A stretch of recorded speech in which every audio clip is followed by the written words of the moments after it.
Gang, blockchain, crypto. You know what it is. Yeah, man. Back to biz. Thank y'all for watching. Make sure you like, subscribe, comment, all that good stuff. Um, as you may know, you should know, you've been paying attention. Bitcoin has reached all-time highs again. I got a couple stories I'm going to get into as well, but first we're going to go ahead and look at some of these numbers because it's starting. Hey, this is the time. I'm not a big on the "I told you so" rhetoric to people because people will learn on their own time. People will buy Bitcoin at the price they deserve, right? As the saying goes, you'll get in at the price you deserve. If you haven't been paying attention, like if there's nothing about what you've been mainstreamed yet, there's enough mainstreaming, there's enough information for anyone to understand that this is obviously more than a trend at this point. This is obviously the direction that we are going when it comes to finances and economy. Blockchain technology has been introduced and integrated into the financial sector to the point to where you can't ignore it. So if you think that all these big companies and these billionaires and these investment vehicles and these financial institutions are gobbling up Bitcoin, and that's not going to affect not just the Bitcoin price, not just the altcoin price, but also the fact that blockchain is starting to be recognized as a more efficient way to do finances, not just finances. Blockchain is being used for a lot of different things. If those things aren't enough to make you at least curious and inquire and maybe even acquire digital assets, then really nothing's going to convince you, and you deserve the price you get. See, I remember when Bitcoin was like $8,000, when I first started talking about Bitcoin, first started my Crypto podcast,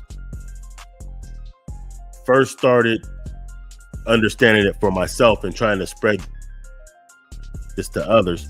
Everyone said the same thing, and it was out of ignorance. Oh, I don't have 8,000 to invest in one Bitcoin, and what is a Bitcoin, and all this kind of stuff. It's like, yo, you don't have to have the full amount. You could just be gobbling up what you can. Right now, we live in a world where technology has allowed us the opportunity to have what's called fractional assets.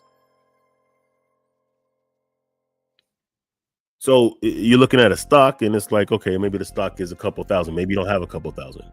Well, what do you have? You could put that on the stock and your return will still correspond with the percentage. We're looking at 113,000, just came down from 114,000 a few minutes ago, Bitcoin. And people are calling for a $200,000 Bitcoin. Look, I'm not here to tell you where Bitcoin is going to go. I don't think it's far-fetched that this bull cycle, $200,000 Bitcoin, I don't think it's far-fetched. But if we're going to be real, I'm not depending on that either. In other words, if it doesn't, okay, I just want to make sure I was good.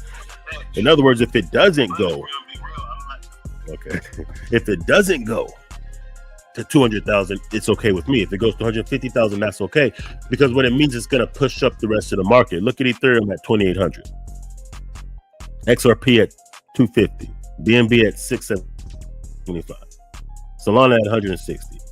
Now, these aren't even the all-time highs that we have seen for many of these. Dogecoin at 18 cents. People are saying it's going to go to $1 like we thought it would last bull cycle. Well, if it does, that's still a nice little flip from here. Cardano at 65 cents. This is not close to the all-time high as well. Tron, I won't even, like if I was going to give you any financial everything related to Tron. But the point is, what we're looking at is Chainlink at $14. Okay. I think Chainlink got to like $50 the last bull cycle. So even if we only apply the metric to the last bull cycle, Bitcoin excluded, because Bitcoin is already at an all-time high. If we exclude, if we just if we just expected, or if the prices for a lot of these altcoins hits their last all-time high, which I believe it would probably surpass at some point, then we're still looking at some pretty good flips. Now, if you really want to take some chances, then you could do what's not advised to new people, and that is you could look at some of these meme coins. Some of these meme coins will do flips of 100 to 1,000%.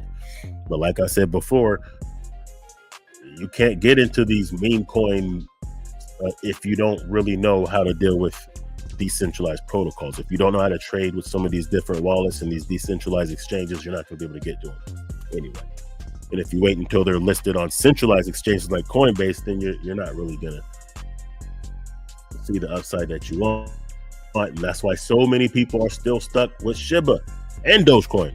A lot of people are still stuck with Shiba and on that. They did two mistakes they made. Is one, they waited till they were listed on centralized exchanges, and two, they didn't take the profits that they probably would still made from those centralized exchanges, because they heard these stories about people turning these coins into millions of dollars, but they didn't understand that it's then market cap. You know what I mean? So there's that. I'm not going to stay stuck on that. We're going to get into a couple stories, like I said. We're going to start with this one right here. And this is the U.S. lawmakers to discuss crypto tax policy amid push to pass 3 bills. Now, mortgage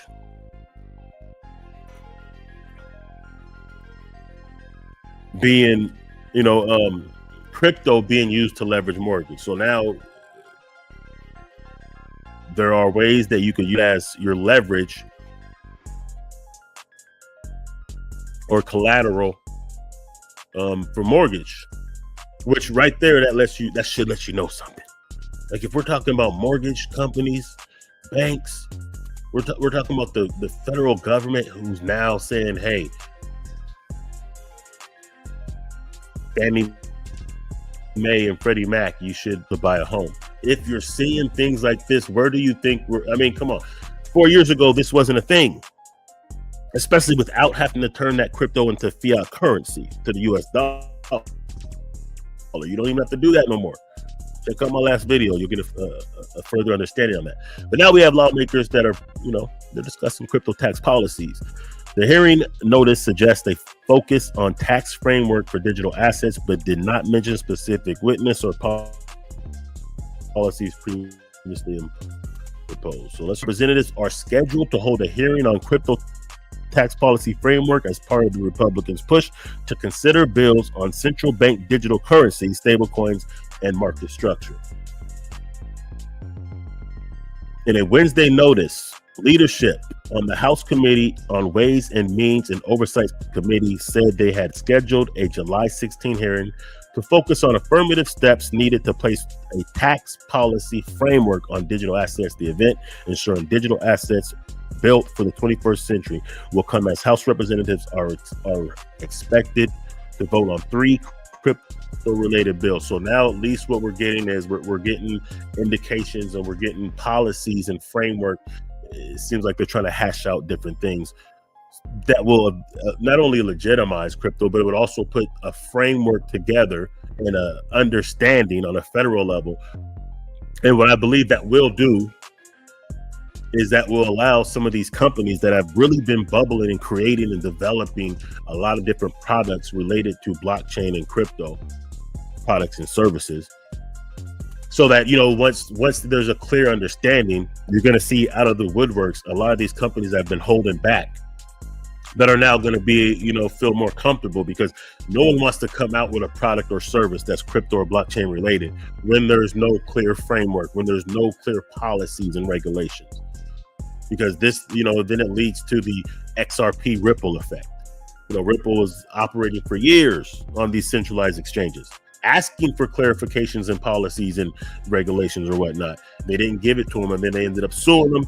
And it took, a good 3 years out of the development of Ripple, at least as far as the U.S. is concerned, and finally beat the case and blah, blah, blah, blah. So no one really wants to go through all of that. And I've said it before, there's a lot of different companies, a lot of different organizations that they have products that they're already working on, that they've already built, that they're ready to deploy, but they're not going to do it if there's not clear policies and framework. So it was unclear at the time of the publication that witnesses would be invited to testify at the hearing. The U.S. Senate Banking Committee discussed market structure legislation Wednesday, hearing from Ripple CEO Brad Garlinghouse, Blockchain Association CEO Summer Mersinger, and Chain Analysis CEO Jonathan Levin. Republican lawmakers in both the House and Senate have offered different legislative paths to address regulatory issues affecting the crypto and blockchain industry. And I'm assuming whatever is tax related is going to have to do with capital gains. What type of capital gains percentages are we going to deal with? What kind of policies of when and how you have to pay for the profits made of crypto or whatnot, right? So through the Clarity Act originated in the House, leadership with the Senate Banking Committee said in June that the chamber intended to proceed with its own plans for crypto market structure, setting a September goal. Two versions of the Anti-CBDC Surveillance State Act were separately introduced in the House and Senate, but neither bill has passed either chamber. So like I said, we're just going to skim through that. But what we're seeing now is that there is a real push to at least have some type of framework that's federally encompassing all states, instead of it just being this state has this kind of rule, this state has that kind of rule type of deal. Because a lot of other countries, they're doing a lot to make sure that crypto is embraced and that the innovation of blockchain technology, is backed and supported. So you have some countries where they're saying, hey, you don't have to pay no capital gains, because they want you to be able to make money off the crypto and put it back into the economy, looking at the big picture. Unfortunately, in the United States, there's a lot of corruption. So, it's just, they want their money and they're not really looking at the big picture. They're looking at how they can immediately, I'm saying this is typically how it goes, generally speaking. So we'll see how this goes, but I'm going to get to this next story real quick. And this is not a very flattering story for you MAGA.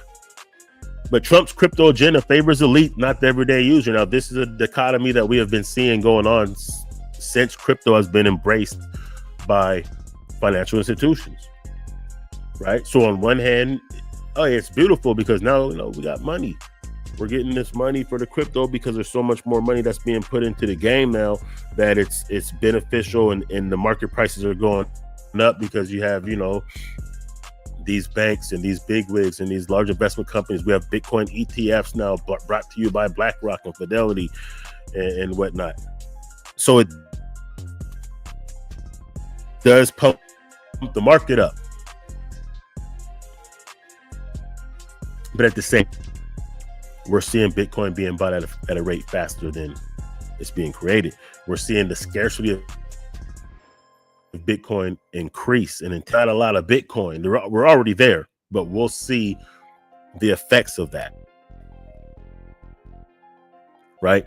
So and Bitcoin was created for the everyday user. This is what Bitcoin, we're just going to speak about Bitcoin in this regards.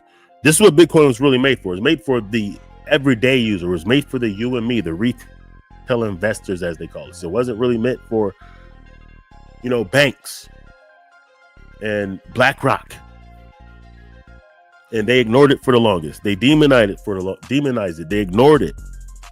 They fought it. Acknowledged what Bitcoin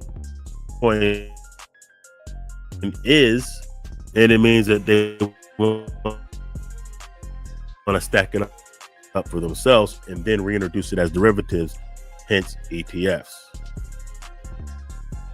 So let's go ahead and get into this article a little bit. Beneficiaries are political insiders and wealthy elites. Say it ain't so. Bitcoin optimism is naturally running high. The U.S. President Trump's trade agreement with the UK has provided a jolt of confidence in global markets and Bitcoin, which is at 113,000, as the ultimate borderless asset is reaping the benefits. Unfolding behind the Trump administration's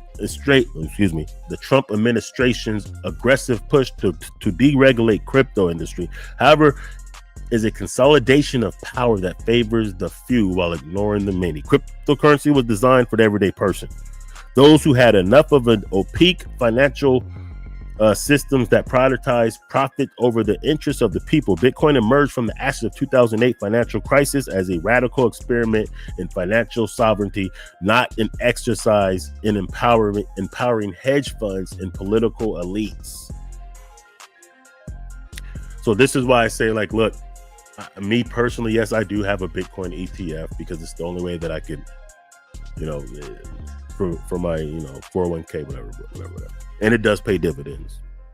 I have some mining stocks too. But the bulk of Bitcoin holdings for me is actual holding the Bitcoin, like really having it in my own wallet, because I know it's scarce. This is why I'm not looking to sell Bitcoin. I'll sell and flip some of these other coins, but Bitcoin is too scarce. There's only 21 million Bitcoin. So as we go and move into the future more and more, and Bitcoin becomes more and more scarce and the value increases, it's not just going to be the value versus the US dollar. It's going to be the value of actually having that Bitcoin.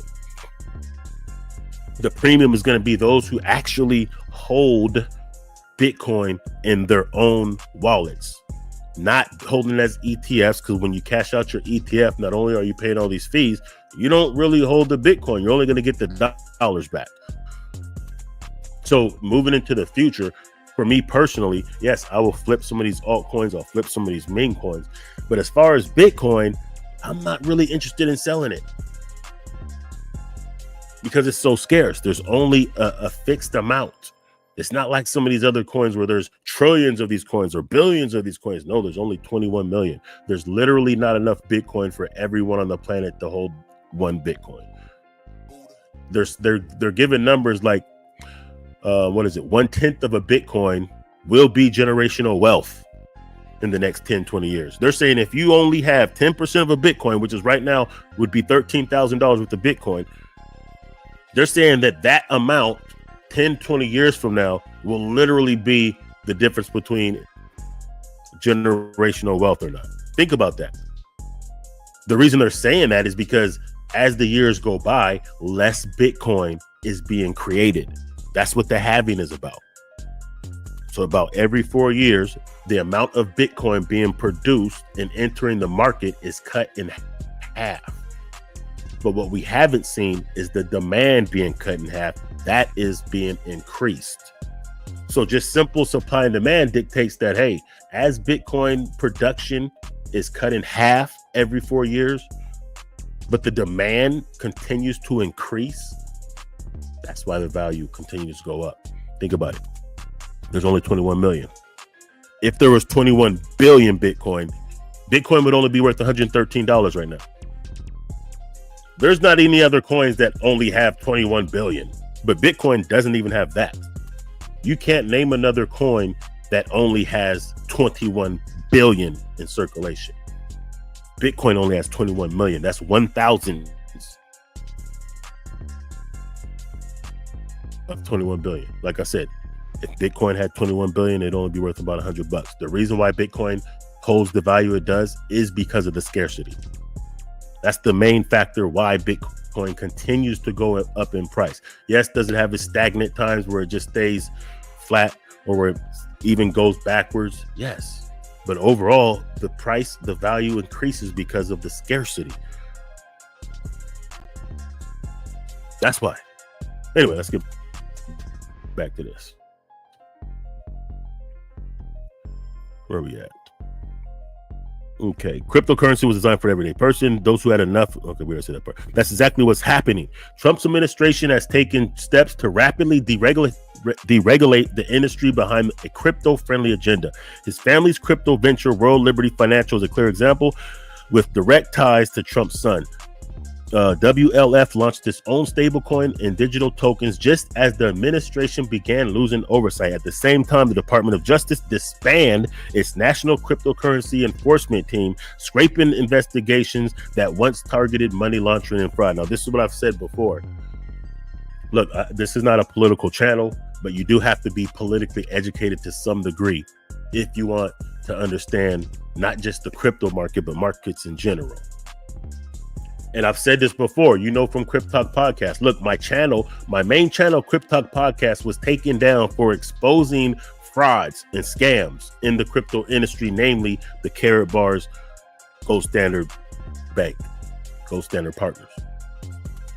And I've told you before that unfortunately, when it comes to United States, they're not really in a hurry to go after bad actors unless they can easily confiscate their assets. Other than that, it's almost like they don't care. That's just unfortunate, but it is what it is. So now when you have a situation where possibly, it's not even really possibly, if you understand the concept of meme coins and what happened during the inauguration, then you know Donald Trump pretty much did a rug pull. We're gonna be real about it. This isn't an anti-Trump channel, but we have to keep it a stack. Let's keep it a bundle. Let's keep it a block. He did a meme coin scam. Okay, so it makes sense that he's gonna do the deregulations in a way that kind of neutralizes those who are the departments that are supposed to investigate those kind of things. You know what I'm saying? It is what it is. This is why it is of the utmost important that you understand how to deal with these protocols on your own. That's why it's important for you. This is why I say, look, understand Bitcoin before all else when it comes to the crypto market. Understand Bitcoin. Do your due diligence on Bitcoin, because by understanding Bitcoin to the fullest, you will understand blockchain technology, and you will be able to assess these other coins, and you'll be able to identify what doesn't really look right. So when these fly-by-night DeFi and, you know, these different things that are promising you these big yields come out, you'll be able to look at it and assess if it really makes sense or not. This is what helped me not lose so much money with the Carrot Bar situation. When I was first introduced to the Carrot Bars and the Gold Standard Partners and all that, I didn't really know nothing about crypto. I signed up to be an affiliate because I wanted that coin that I thought was going to $1,000, because they said, we're going to build a crypto bank. We're going to back it by gold and merge these coins. But look, these buzzwords, DeFi, decentralized, they caught my attention. What happened and what saved me is that it took so long for them to verify my information to allow me to be able to get into their network, that in the meantime, I just started studying Bitcoin. And I studied Bitcoin. I learned more about blockchain technology and what it really is. And once I did that, what they were saying just didn't make sense. It just wasn't as attractive to me.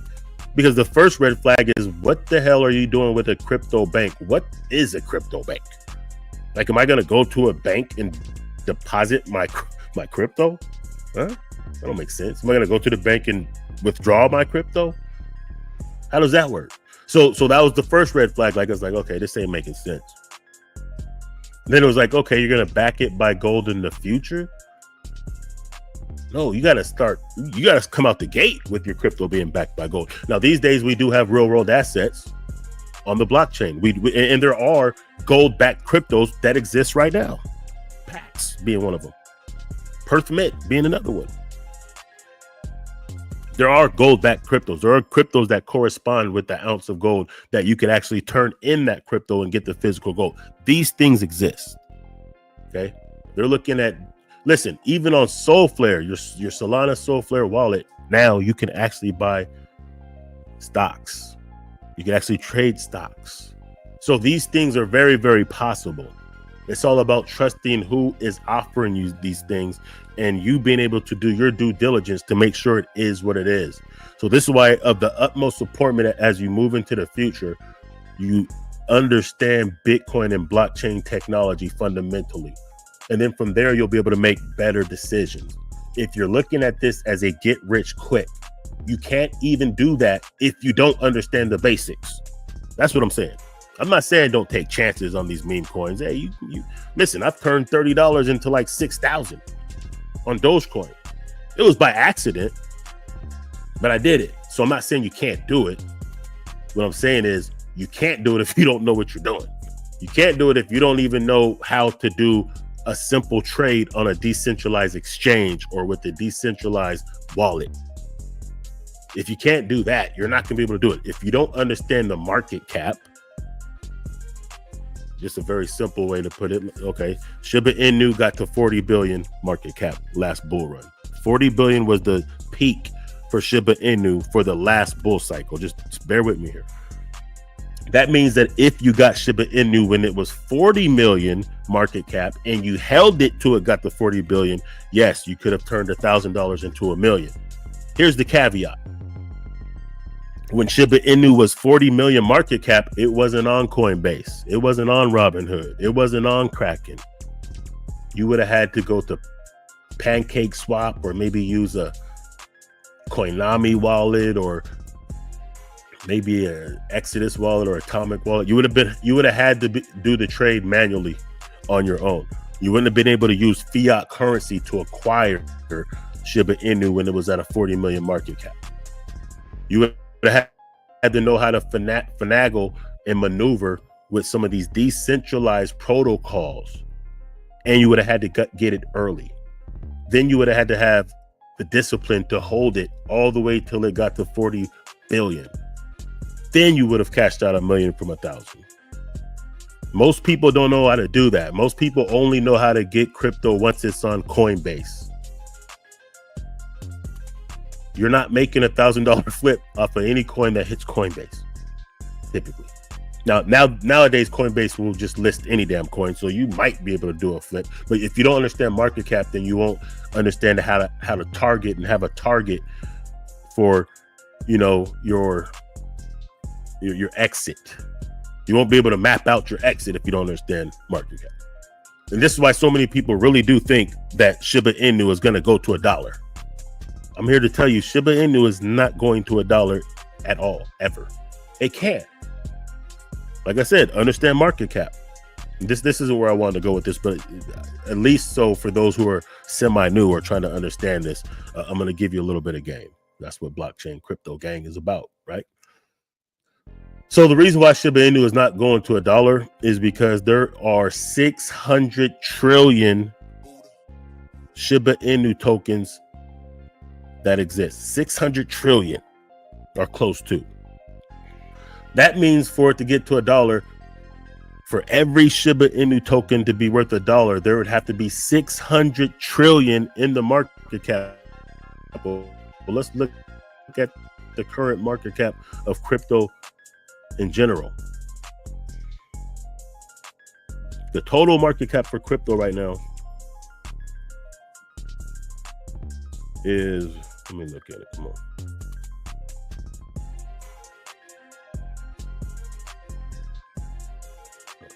Where we at? There we go. 3.5 trillion. So it would have to be 200 times just for Shiba Inu. Listen, there's not $600 trillion in the global market, period. There's not $600 trillion. If you combine every single country, every single bank, every single business in the world does not amount to 600 trillion. So there's no way it's going to get to $1. Okay. Nor does it have to for you to be extremely rich, by the way. Up a ship in you. But if you don't understand that, then you start getting yourself in a trick bag and you start having expectations that aren't realistic. Okay. So anyway, the financial freedom to political favorism. From financial freedom to political favorism. Watchdogs and critics are raising alarms about conflicts of interest. Trump's public enthusiasm for digital currencies is a business strategy. His administration's aggressive deregulation benefits WLF, which is World Something Financial, his coin, his business, and others like it, insulating them from scrutiny while they expand their financial reach. What's worse is the politicization of crypto itself. Coins linked to political figures like Trump are flooding the market. The rally around these so-called political coins concerns loyalty and influence. There's a growing concern that political actors leveraging crypto to build new forms of centralized influence. Now listen to this. And if you understand crypto and you understand the nature of meme coins, it's really about how people feel. It's about being popular. Shiba Inu didn't get to where it got to that 40 billion peak that it reached, or even Doge for that matter, when it got to 90 billion. It didn't get there because they have, development and use case that are beneficial, that are innovative, and that are groundbreaking and disruptive. That's not why. It got there because they had good marketing and they got popular, and a lot of FOMO was built.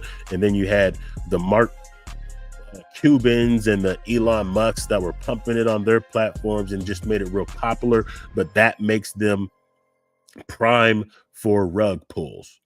Okay. And anyone in the crypto game long enough, you understand these meme coins are rug pulls for the most part, 99%. Right? Make them popular, everybody gets in, and then the exit liquidity is those at the end, and everybody that was holding it the whole time, they pull the rug and we're done. And then a lot of these meme coins, most of these meme coins, we're going to be real, the top 90% of these coins are owned by one person. Okay? Trump's meme coin, 80% of it is owned by him and or his execs. This is what he says on his own website. And then 10% is the liquidity, meaning it's also him.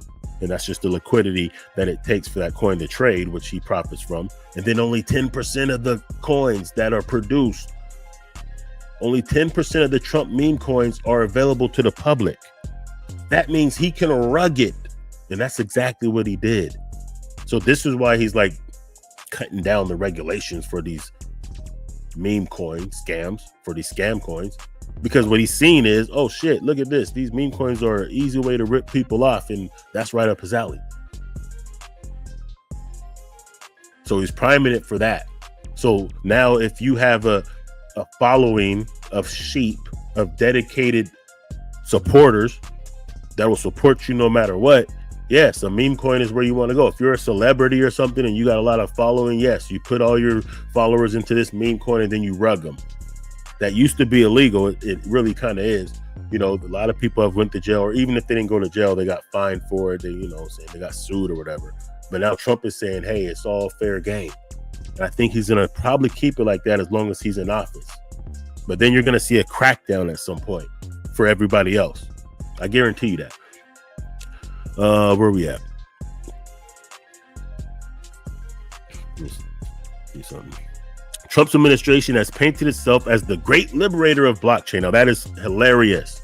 Listen, if you're foolish enough to believe that any of these billionaires, not just Trump, are creating coins and such because they're trying to liberate you financially, I'm sorry, you deserve what's going to happen to you. Okay? Like we have seen time after time that these things don't work. You forget to get rich quick. You don't even have no business trying to do that until you understand Bitcoin enough and blockchain enough. And when you understand it enough, you'll understand that these meme coins are very, very risky, very, very scammy, very, very rug pull likely. Not rug pull possible, rug pull likely. Rug pull loading. I'm not saying you can't make money off of these coins. What I'm saying is you better time it right. And if you don't, like I said, if you don't understand how to deal with some of these protocols, you're not going to be able to execute the proper types of trades in the first place, let alone have the inclination of when you need to time these to exit some of these coins. Your best bet if you're new is buy some Bitcoin and just hold that. Buy some of the blue chip coins, some of the Bitcoins, the Litecoins, the whatever, maybe Solana, Ethereums, XRPs. Get that and hold it until you feel like you've made enough that you want to exit with. Don't get into this crypto game thinking you're about to get rich quick and you're about to load up on some of these altcoins that somebody on Twitter told you about. Rainbow Dolphin coin. You know what I'm saying? You think you're about to make $1 million off of that because they're telling you it's going to go to a. Don't fall for the okie doke. Understand the game. Buy and hold at first. As you learn more about the fundamentals of blockchain, then you might be able to wiggle out of your comfort zone a little bit. understand some of these solid DeFi protocols, not the ones that's telling you you're going to make 124 yield a year. That's not even realistic. If you find something that's going to pay you 5 to 10%, that's good money. You have a DeFi protocol like Compound where you can park some assets that people are going to borrow against in collateral debt position. That's legit. You could do that. But all DeFi protocols are not the same. They are not all equally created. Believe me on that. Anyway, let's get back to this. So Trump's administration painted itself as the great liberator of blockchain, but the final result looks more like capitalism, with the promise of financial empowerment being overshadowed by speculative gains. Real Liberty Financial, flush with new capital, charges ahead while everyday investors are left navigating a landscape design that keeps them at a disadvantage. Everyone is receiving the message that financial freedom is for sale, but only if you're in the right circle. The unbanked deserve better than this. This isn't the financial revolution crypto promise. It's a rerun of the same old game. And that's something else that I've said before. And this is what I've said since I started Crypto Talk Podcast. That what we're going to witness soon come, and we're pretty much here now. And I said this in 2019. What we're going to see is these decentralized true blue cryptos are going to be mimicked. These protocols are going to be mimicked by mostly like financial institutions and whales with a lot of capital. They're going to rebrand. They're going to recreate a clone version of crypto, a clone version of these protocols that exist right now. And they're going to introduce those to the masses. This is why I've always said, look, they're not going to mainstream these decentralized protocols. They're not. And they didn't. Bitcoin didn't become mainstream until ETFs rolled out. So yeah, now that you can buy your Bitcoin through an ETF introduced by BlackRock, now they'll put it on the mainstream because now it's on Wall Street.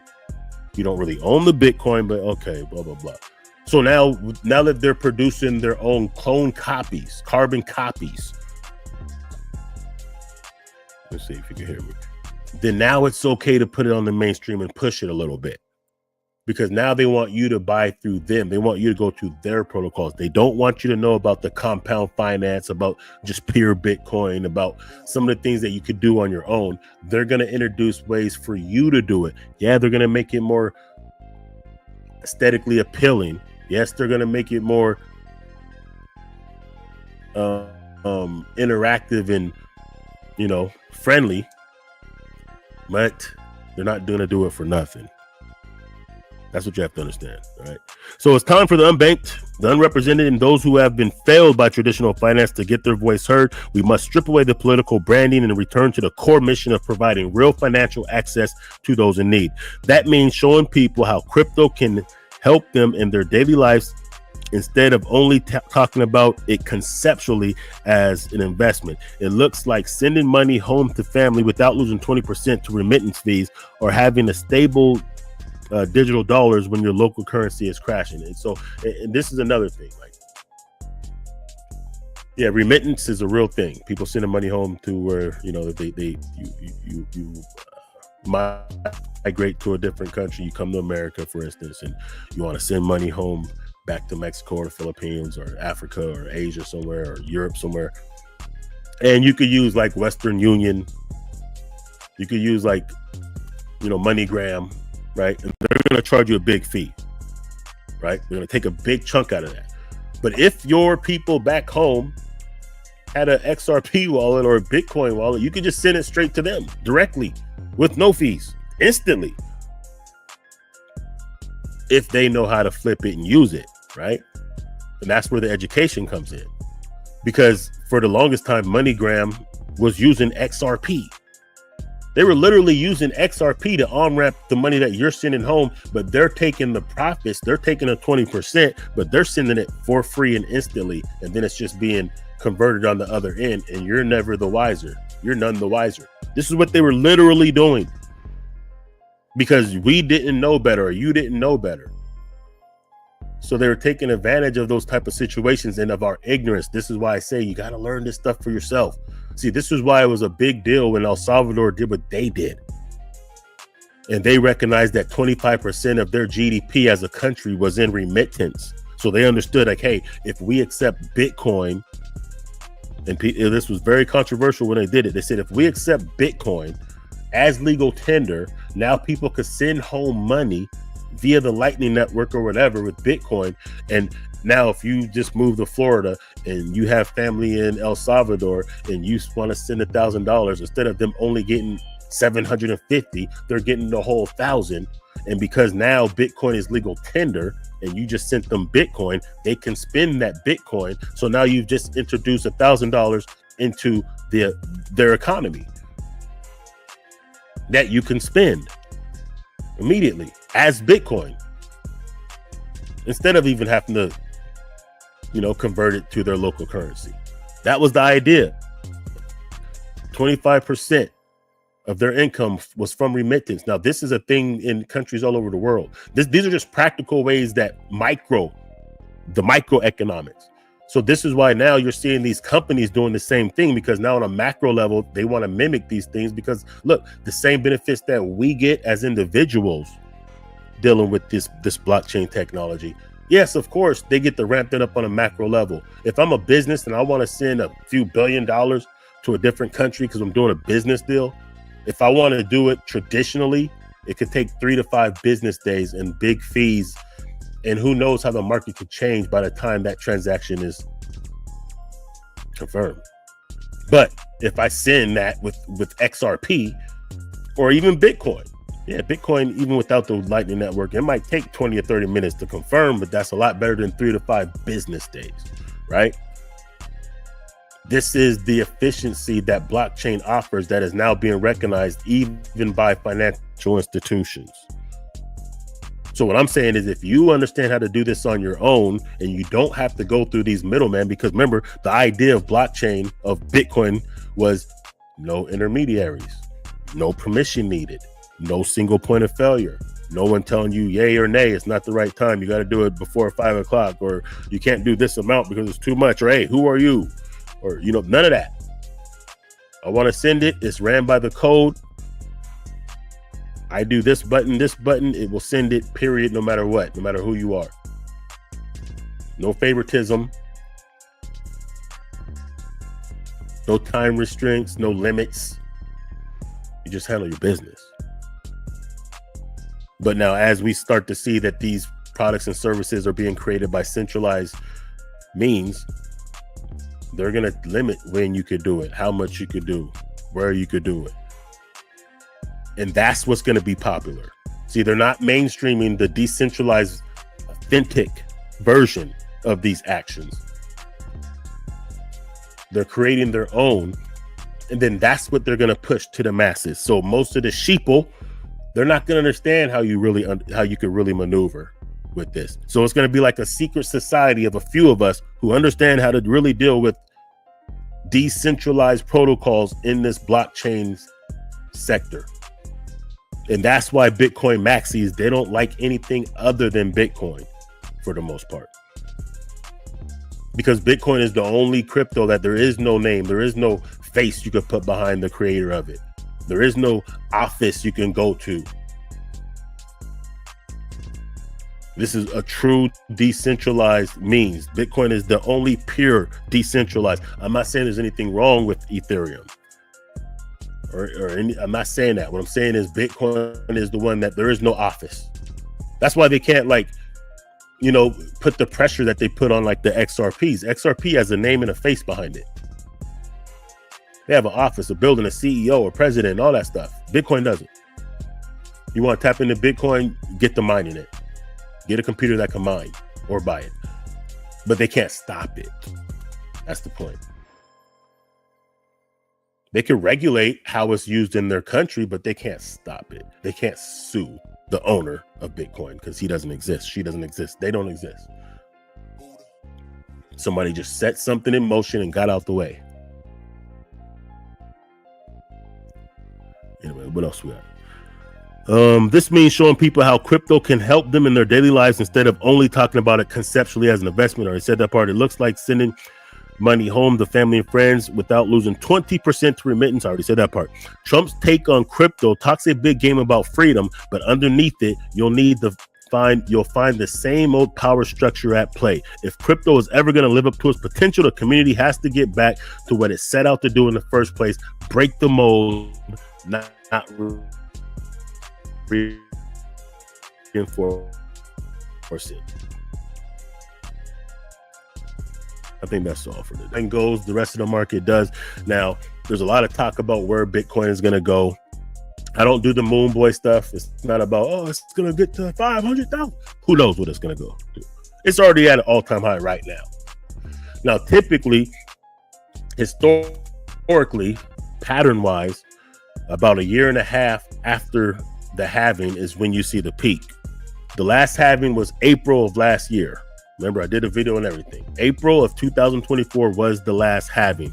That would mean that we would typically look for this bull cycle, because it goes in cycles, to peak around October of this year. That means we got about 3 months before we can really have a serious conversation of, are we at the peak or not? Now, because the way the market has been set up, this go around, who knows? We've had a lot of rough things going on. But then again, last bull cycle was during the pandemic, and it still did very, very well. And we do know that Bitcoin is a scarce asset that is being accumulated by large industries and financial institutions at a rate that we have never seen before. So we have the production cut in half, but the demand is increasing. So when people yell, $200,000 Bitcoin incoming, is very, very possible. I wouldn't count it out. I don't depend on that personally. But I do know that as Bitcoin goes higher, at one point it's going to push these altcoins up. So you got to start planning your exit route. What are you going to be satisfied with before you want to take profit? Me personally, I'm going to keep my Bitcoin. I may chip off some of these altcoins, but I'm going to keep the Bitcoin because I think for the long run, Bitcoin is going to go to such an astronomical place that it literally can be generational wealth that you can hand down. And because now we can leverage our crypto, like I said, watch my last video, you can now leverage your crypto for mortgage. That means now you can buy you can use your crypto without selling it as leverage into buying homes. So now you can flip that crypto into a tangible asset, which a home is, without selling your crypto. That's huge. So there's a lot of different ways that you could flip this to create generational wealth. We're looking at a market, this crypto market, that surpasses the oil boom, surpasses the gold rush. This is the biggest wealth transfer opportunity we've ever seen. And this time the working class can get involved. Because remember, during the gold rush, you had to be rich to be able to get into the gold rush, and then it was hit and miss. Everyone didn't have access to the oil boom.